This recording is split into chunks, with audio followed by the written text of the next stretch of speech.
Sophie Cunningham just dropped a bombshell that completely changes everything about Caitlin Clark's future with the Indiana Fever. What she revealed on her podcast wasn't just insider information, it was confirmation of a power struggle that's been tearing the team apart from the inside. And now, with Clark sidelined with an injury in 2025, the timing of this revelation couldn't be more explosive. This wasn't about basketball plays or coaching decisions. This was about who really controls the Indiana Fever, and the answer might shock you. Before we dive into what Sophie exposed, hit that subscribe button if you want the real story about what's happening behind closed doors in the WNBA. Because what you're about to hear changes everything about how we understand the Fever's struggles. Sophie Cunningham, now wearing number 8 for the Indiana Fever after her move from Phoenix, went on her podcast and essentially confirmed what fans had been suspecting all season. She revealed that Caitlin Clark wasn't just following orders like a typical rookie. She was actively forcing changes to the entire offensive system. Think about that for a second. A drafted player, someone who's supposed to be learning the ropes, was essentially rewriting the playbook. Cunningham stated that generational talents like Clark get a green light to control the system, which is incredibly rare. But here's where it gets really interesting. She said Clark had to forcefully make these changes. Not asked to make changes, not suggested changes, forcefully made them. The word forcefully tells you everything you need to know about the tension in that locker room. This wasn't a collaborative process. This was Clark essentially staging a rebellion against the system Stephanie White brought from Connecticut. And Sophie's comments confirm it wasn't going smoothly at all. She specifically mentioned it was a Stephanie White system thing, pointing out that White wanted to play slower half-court basketball while Clark's entire identity is built on up-tempo, fast-break offense. These aren't minor philosophical differences. These are completely opposite ways of playing basketball. But that wasn't even the most shocking part of what Sophie revealed. The real bombshell was when she talked about how Clark was being used in ways that made absolutely no sense. We're talking about a generational point guard being played at small forward for entire games. Not possessions, not quarters, entire games. Sophie confirmed this actually happened, and the frustration in her voice when discussing it was obvious. She said when Clark is on the floor, the team has to play a different way, but the coaching staff was actively trying to force her into roles that neutralized her strengths. Imagine drafting someone with Clark's playmaking ability and then sticking her in the corner as a spot-up shooter. It's like buying a Ferrari and using it to deliver pizzas. What makes this even more damaging is the timing. Clark is currently dealing with an injury in early 2025, and sources close to the team suggest the constant position changes and system conflicts may have contributed to her physical struggles. When you're constantly fighting against your natural playing style, when you're being forced into unnatural positions and movements, your body takes a beating. The wear and tear of trying to adapt to a system that doesn't fit you is real. And now we're seeing the consequences. The halftime confrontation in Atlanta that everyone saw, that wasn't just about a bad play or miscommunication. Sophie's revelations make it clear this was the culmination of months of building frustration. Clark wasn't just upset about a single possession. She was fighting for her basketball identity. And here's what nobody's talking about. The fact that she had to fight at all is the real scandal. When you draft a generational talent, when you build your franchise around someone like Caitlin Clark, you don't force them into your predetermined system. You build the system around them. But that's not what happened in Indiana. Sophie went even further, explaining how the Connecticut experiment completely failed. She called it exactly that, the Connecticut experiment. Stephanie White came from the Sun and brought not just her coaching philosophy, but also players like Dana Bonner. She tried to implement the exact same system she ran in Connecticut, a system built for completely different personnel. It's like trying to run the same plays with completely different actors. It just doesn't work. And Clark knew it wasn't working from day one. The power dynamics Sophie exposed are fascinating and concerning. She revealed that Clark essentially had to stage interventions to get the offense changed. We're not talking about polite suggestions in film sessions. We're talking about a rookie having to demand changes from an experienced coach. The fact that Clark had to enforce her power, as Sophie put it, shows how dysfunctional the situation had become. No player should have to fight that hard just to play their natural game, especially not someone of Clark's caliber. But here's where it gets really interesting for 2025. With Clark currently injured and the team struggling without her, the front office is reportedly reconsidering everything about their approach. Sources indicate that ownership is not happy about how their franchise player has been utilized, and changes could be coming sooner than expected. The Sophie Cunningham signing itself was supposedly influenced by Clark, who wanted teammates who understood her style of play.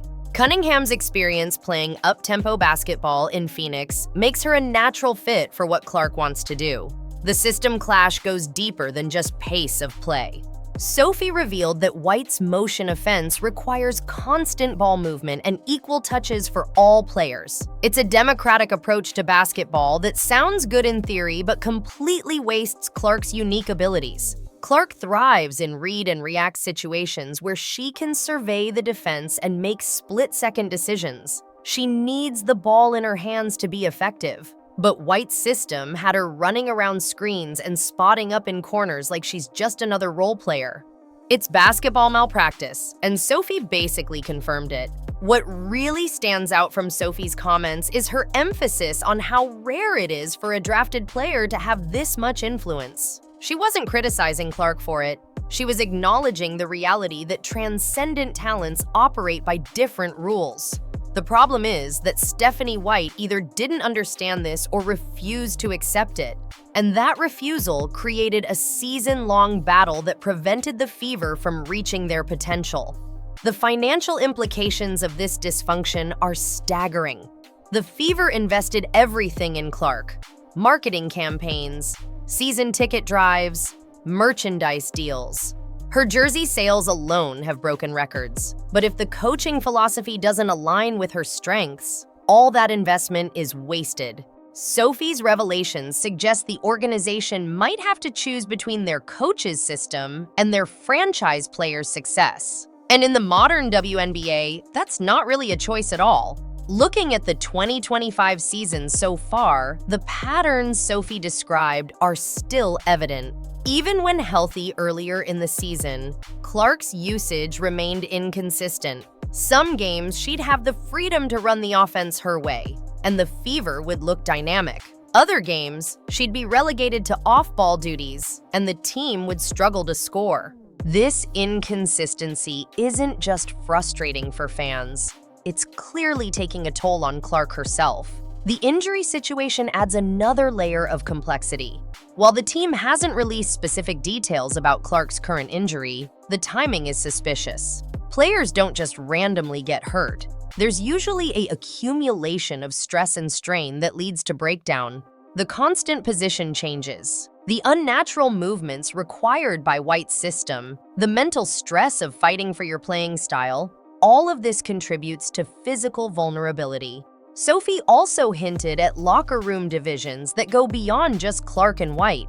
She mentioned that other players were caught in the middle, unsure whether to follow the coach's system or adapt to what their best player needed. This created confusion and hesitation on the court.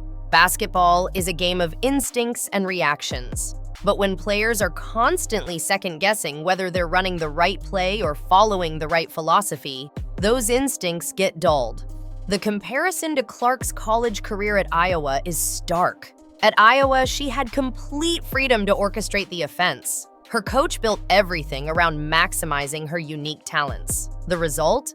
Historic scoring numbers, deep tournament runs, and must-see basketball that transformed women's college basketball.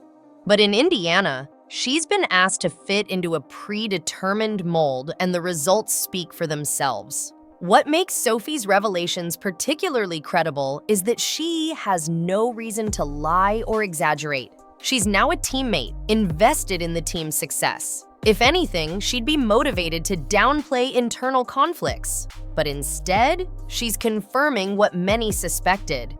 that the Fever's struggles weren't about talent or effort, but about a fundamental mismatch between player and system.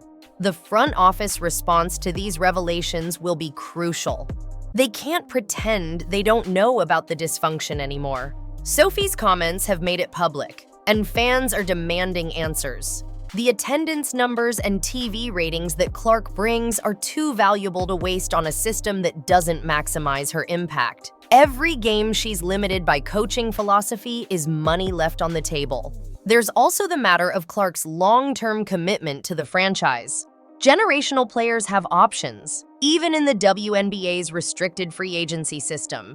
If Clark doesn't feel the organization is committed to building around her strengths, she could force her way out. We've seen it happen in other sports, and the WNBA is becoming more player empowerment friendly every year. The Fever can't afford to test her patience. Sophie's timing in revealing this information is interesting too. With Clark injured and the team struggling, it almost feels like a strategic leak designed to force change. Maybe Sophie sees an opportunity to reshape the team's identity while there's still time to salvage the season. Or maybe she's just frustrated watching talent being wasted and decided to speak truth to power. The coaching market implications are significant too. If Stephanie White can't adapt her system to accommodate a generational talent, what does that say about her flexibility as a coach? The modern WNBA requires coaches who can adjust to their personnel, not force players into rigid systems. White's Connecticut background might have made her too set in her ways, too committed to a specific philosophy that worked with different players. What happens next could define the Fever franchise for years. If they stick with White's system and continue to limit Clark's impact, they risk wasting the prime years of a transformative player. If they make changes and fully embrace Clark's style of play, they could build something special. Sophie's revelations have forced this decision into the open.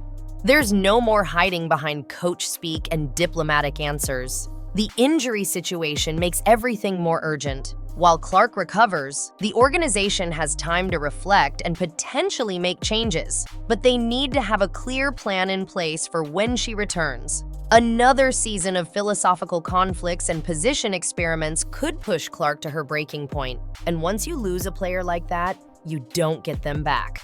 Sophie Cunningham deserves credit for having the courage to speak truth about this situation. She could have given generic answers and protected everyone involved. Instead, she pulled back the curtain on dysfunction that's been holding the team back. Sometimes the truth hurts, but it's necessary for growth. The Fever needed this wake-up call, and Sophie delivered it perfectly.